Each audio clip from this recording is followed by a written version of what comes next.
Assalamualaikum warahmatullahi wabarakatuh.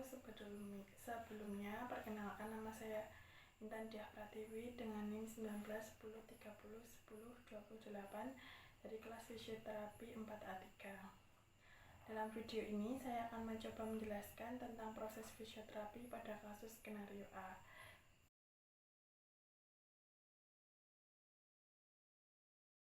Dari skenario tersebut dapat diketahui bahwa pasien tersebut mengalami ulkus arteri.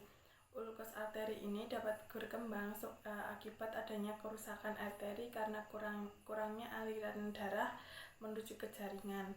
Ulkus ini dapat muncul di kaki, di tumit maupun di jari kaki.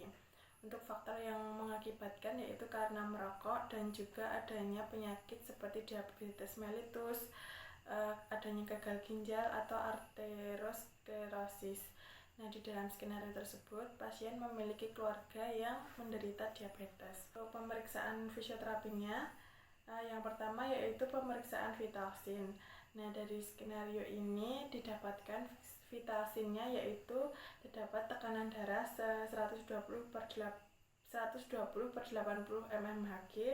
Untuk temperatur atau suhu tubuhnya yaitu 37,2 derajat Celcius, lalu denyut nadinya 100 kali per menit dan frekuensi nafasnya 18 kali per menit. Untuk pemeriksaan selanjutnya yaitu menentukan tingkat atau grade luka. Dilihat dari skenario, luka pada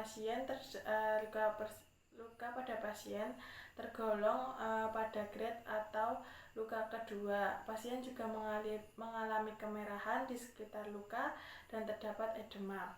Untuk edema sendiri dapat diperiksa atau diukur menggunakan antropometri ataupun midline dengan cara membandingkan antara sisi yang sehat dan sisi yang sakit diabetes tersebut. Di dalam skenario juga didapatkan diameter luka yang berukuran 2 x 3 cm. Kemudian selanjutnya dapat mengecek stabilitas dari pasien tersebut seperti sensasi kasar, halus, tumpul, dan tajam. Setelah itu kita dapat memeriksa dari kekuatan otot pasien menggunakan MMT. Kemudian setelah pemeriksaan MMT akan dilanjutkan dengan pemeriksaan ROM atau LGS untuk mengetahui apakah pasien mengalami keterbatasan gerak pada sendinya. Setelah pemeriksaan LGS ataupun ROM, kemudian kita akan menuju ke diagnosa fisioterapi.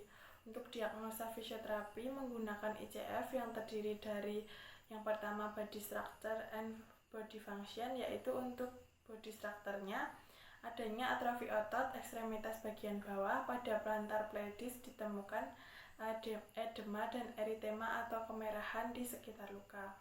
Kemudian untuk body function-nya yaitu adanya kelemahan otot di bagian ekstremitas bawah. Kemudian yang kedua yaitu functional atau activity limitation, yaitu pasien tidak dapat menggerakkan kakinya dan tidak dapat berjalan.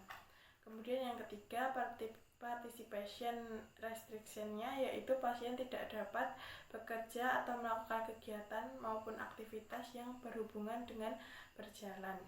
Selanjutnya kemudian untuk intervensi fisioterapinya menggunakan latihan dosis rendah dan gerakannya menggunakan gerak pasif dan juga gerak aktif. Lalu selanjutnya di video penjelasan yang selanjutnya saya akan mencontohkan bagaimana intervensi fisioterapi menggunakan gerak pasif dan juga gerak aktif. Kemudian untuk passive exercise-nya dapat dilakukan dengan bantuan tangan fisioterapis. Untuk gerakan exercise-nya yaitu dengan plantar fleksi dan dorsal fleksi dibantu dengan tangan fisioterapis tersebut. Bisa diulang dengan kaki yang satunya yaitu selama 8 kali repetisi sampai batas rom nyeri pada pasien. Kemudian untuk active movement-nya exercise dengan gerakan plantar fleksi dan dorsal fleksi tanpa bantuan fisioterapis dan dilakukan 8 kali repetisi. Tujuannya yaitu untuk merangsang peran dari muscle spindle yang bekerja secara sadar dan optimal sehingga akan melenturkan otot-otot anggota gerak bawah dan mengurangi rasa nyeri pada bagian kaki. Untuk edukasi yang dapat diberikan oleh fisioterapis yaitu yang pertama melakukan gerakan yang telah diajarkan untuk dilakukan di rumah. Perlu juga berkomunikasi dengan keluarga pasien untuk mengawasi latihan yang akan dilakukan untuk membantu gerakan passive movement exercise. Untuk yang selanjutnya yaitu pasien disarankan untuk juga berkonsultasi dengan ahli gizi untuk memenuhi nutrisi agar dapat mengurangi atrofi otot yang dialami oleh pasien tersebut. Sekian penjelasan dari saya. Jika banyak kurangnya dan banyak kesalahan, saya mohon maaf. Wassalamualaikum warahmatullahi wabarakatuh.